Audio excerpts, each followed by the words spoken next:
Hey guys, it's Wednesday. We're getting ready to go to Dallas to go celebrate Thanksgiving with some family. And I am chilling in my Bruce Lee bathrobe that was given to me by an awesome member a few years back.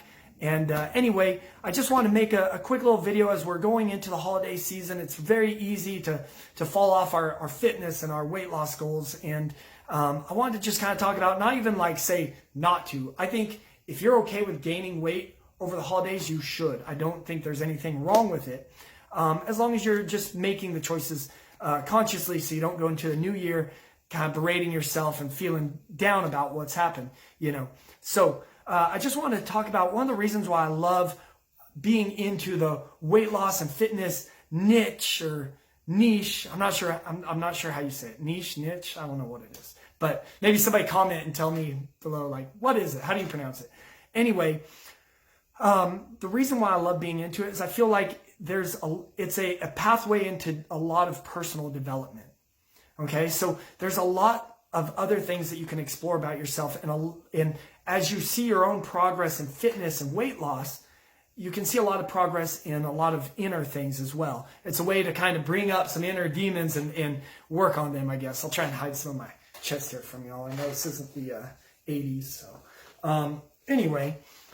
So I wanted to kind of tell you maybe some of my like demons that I've struggled with and that I've worked on through my eating. And one of them, basically, it surrounds the two big ones I've struggled with is one, the idea of abundance, the abundance mentality or scarcity mentality, and then two is feelings of self-worth. And so to give you an idea what I'm talking about, when I was growing up, we didn't have a lot, and my mom took great care of us. She was an amazing mother. What we lacked in stuff, she made up for in love. So, but there were a lot of times where food wasn't exactly plentiful, and we definitely didn't have the most delicious food every night.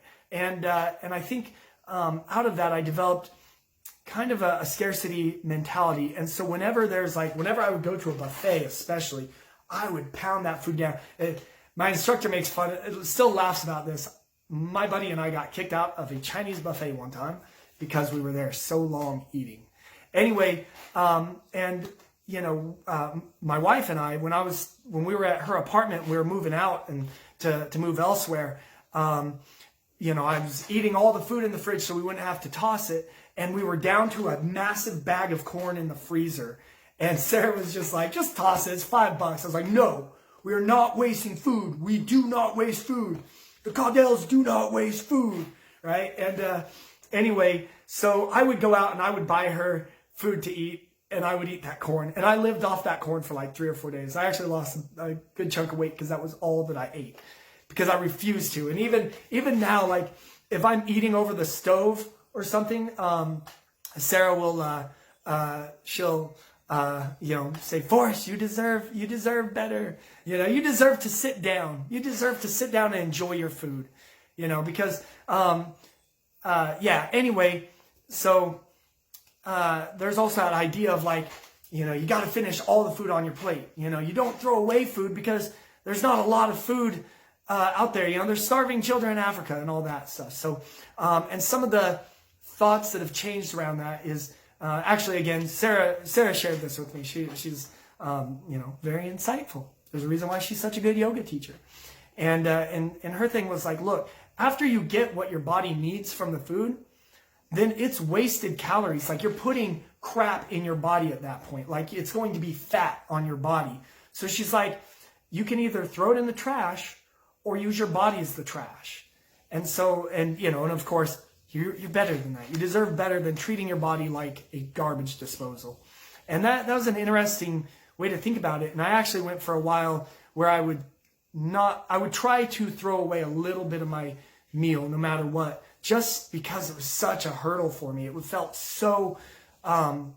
just felt so weird to just have this idea of abundance and this idea of, I guess deserving, and this is, so now, just because you work on these things doesn't mean that, or just because you lose weight doesn't mean that you have to work on these things, right? That's the problem. Well, what I think is a problem with fad diets and things like that is I think you can jump on a fad diet and lose a bunch of weight.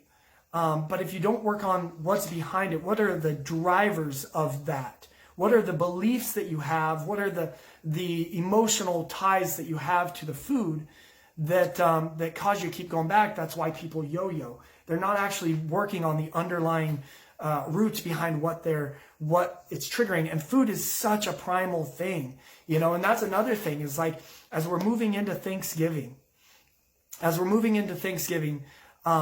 a lot of room for stuffing our faces, and you know, and there's a lot of association around comfort foods. It's the food you grew up with, or at least the you know, your mom, there's always that pie that she makes that she's so awesome at, or your grandma, and we get tied to these, or we associate a lot of love with the food. And there's also, you know, a lot of times the host wants, there's something in our culture where the giving of food represents love. And so to tell somebody, oh, well, I'm on a diet, or whatever it is, I'm eating according to my goals, and therefore I'm not going to eat your blueberry pie that you make for me every single year. I'm thinking of blueberry pie because somebody gave us some and it's sitting in my fridge and I'm just waiting. I've been waiting. I was telling Trey all about it last night, how I'm going to, anyway, yeah, I'm excited for that pie. So obviously it's subconsciously still in my mind. Anyway, but that pie that she makes every year, whatever, there's a lot wrapped up in the food that we eat. Obviously, it's not just calories. It's not just carbs and fats and protein. You know, it can represent love. It can represent a way of including somebody, you know, there's a lot wrapped up in it. And so, one thing that I would recommend as we go into Thanksgiving is to, go in with a plan. Just decide, like, if you're okay with gaining a little weight, it's not bad. Like, just make the decision beforehand so you don't feel bad for it later, you know, when the new year comes. And you know, I mean, it's common. We get a lot of people that come in. I mean, everybody knows about the New Year rush. A lot of people come in and are berating themselves for the way they ate over the holidays. So either decide not to let yourself gain that weight, or decide you're okay with gaining a little, you know. But the other thing too that I wanted to just bring up is also maybe it would be good to separate connecting with family. I bring this up because that was something somebody said to me when I mentioned about going in with a plan over Thanksgiving, a way to eat. And their point was, look, Thanksgiving is not about counting calories. It's about enjoying family and friends. And, you know, who cares about gaining a little weight? Most people do. And I 100% agree. Although I think it's important to separate the connecting with friends and family with the eating of food. Because I think that is, for a lot of people, an association that gets connected.